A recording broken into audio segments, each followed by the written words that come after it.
নমস্কার বন্ধুরা, স্বাগত দুনিয়াতে সবাইকে ওয়েলকাম জানাই। আজ বানাবো ম্যাঙ্গো লস্যি। খুবই টেস্টি বন্ধুরা। আর এখন তো গরমকাল, আর পাকা আম তো বাজারে উঠেই গেছে, তাই ঝটপট বাড়িতে বানিয়ে ফেলুন। প্রথমে আমি দুটো পাকা আম নিয়েছি, আর আমগুলো আমি ধুয়ে পরিষ্কার করেও নিয়েছি। এবার ছুরি দিয়ে আমের মুখটা কেটে দেবো এইভাবে আম মুখটা কেটে দিয়ে ছুরি দিয়ে দুদিকে এভাবে লম্বা করে কেটে নিচ্ছি। তারপর ভেতর থেকে এইভাবে আমের ছোট ছোট টুকরো করে নেব।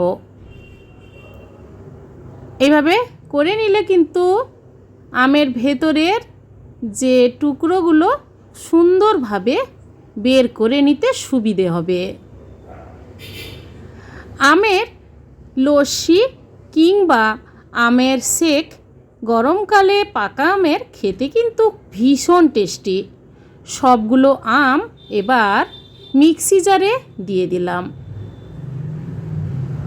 আর আমের মিষ্টতা দেখে আপনারা কিন্তু চিনি দেবেন। আমি এখানে 3 টেবিল স্পুন চিনি দিয়ে দিলাম। আর পাকা আমের লস্যির টেস্টটা ভালো হওয়ার জন্য দেব 2 থেকে 3টে ছোট এলাচের দানা। এই দানাগুলো দিলে কিন্তু স্বাদ অপূর্ব হয়। আর দিয়ে দেব সামান্য পরিমাণ কেশর, কালারটা দারুণ আসার জন্য। এবার ঢাকা দিয়ে আমের পেস্টটা করে নেব। তৈরি হয়ে গেল আমের পেস্ট। এরপর দিয়ে দেব টক দই। টক দই আলাদা একটা পাত্রে আমি জল ঝরিয়ে রেখেছিলাম।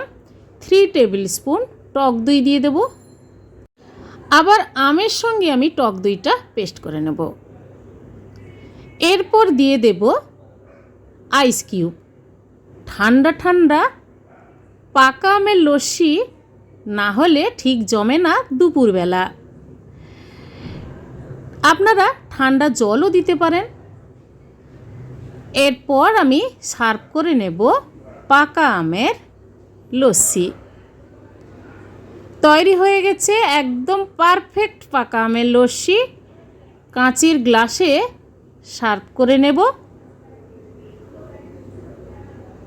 আর ওপর থেকে দিয়ে দেব 1 টেবিল স্পুন টক দই। আর সার্ভ করে নেব কিছু পাকা আমের টুকরো আর কাজু বাদাম, আলমন্ডস আর পেস্তা টুকরো করে ওপর থেকে ছড়িয়ে দিলাম। বন্ধুরা, এই পাকা আমের লস্যি রেসিপি আপনারা বাড়িতে একবার বানিয়ে ট্রাই করে দেখুন, বারবার বানিয়ে খেতে ইচ্ছে করবে। আজকের এই রেসিপি কেমন লেগেছে কমেন্ট করে অবশ্যই জানাবেন, লাইক করবেন, আর আমার চ্যানেলটি বন্ধুরা সাবস্ক্রাইব করে নেবেন। আবার হাজির হব নতুন কোনো রেসিপি নিয়ে। সবাই ভালো থাকুন, সুস্থ থাকুন। ধন্যবাদ।